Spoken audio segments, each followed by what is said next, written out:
चीन को प्रोपेगेंडा करने में महारत हासिल है।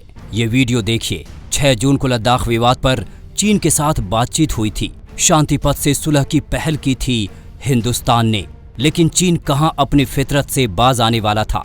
6 जून की पहली बातचीत के चंद घंटों बाद चीन के ग्लोबल टाइम्स ने प्रोपेगेंडा वीडियो जारी किया। कई HD कैमरों से रिकॉर्ड कराया हुआ, टैंकों को दौड़ाता हुआ, युद्ध जैसा माहौल बनाता हुआ।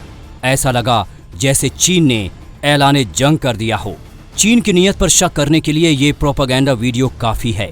फिर भी उसका नया छलावा सुनिए। 22 जून को चीन के मोल्डो में सैन्य अधिकारियों की मैराथन बातचीत हुई। उसी वक्त रक्षा मंत्री राजनाथ सिंह रूस पहुंच गए। तय था कि 2 घनिष्ठ मित्र भारत और रूस में दोस्ती की नई कहानी लिखी जाएगी।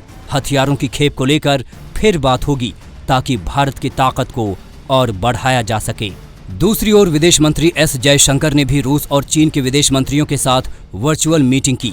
वैसे तो चीन की गुस्ताखियों पर इस दौरान कोई चर्चा नहीं हुई, लेकिन रूस के साथ भारत के गर्मजोशी भरे रिश्तों ने चीन का मिजाज बिगाड़ दिया। नतीजा ये हुआ कि ड्रैगन जल भुन गया।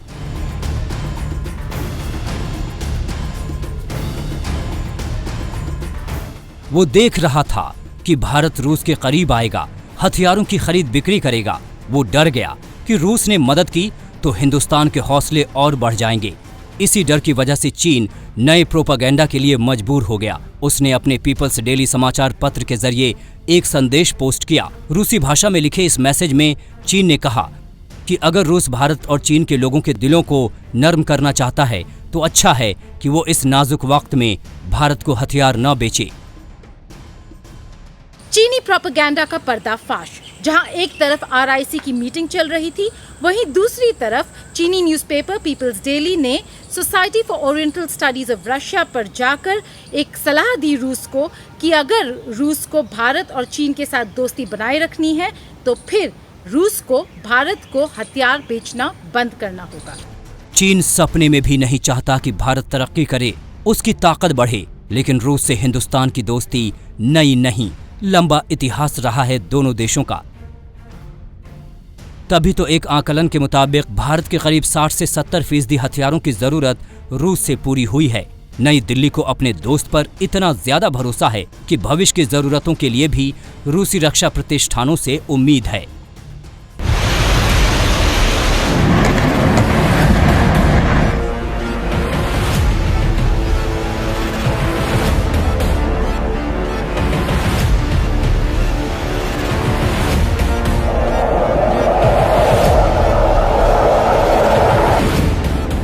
वैसे चीन भी रूस के साथ हथियारों की डील बड़े पैमाने पर करता आया है, लेकिन वो भूल गया है कि रूस उसे किसी बड़े खतरे से कम नहीं मानता।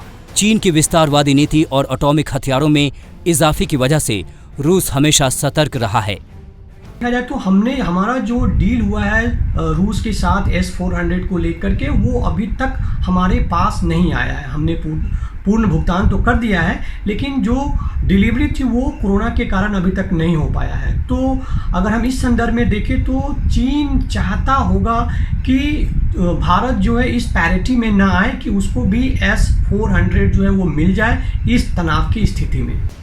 फिर भी चालबाज चीन अब फिराक में है कि रूस भारत को हथियारों की मदद देना बंद कर दे। वो अपनी चाल चल रहा है, लेकिन रूस जानता है कि भारत जैसा भरोसेमंद साथी से उसे कितना फायदा है। गीता मोहन, दिल्ली।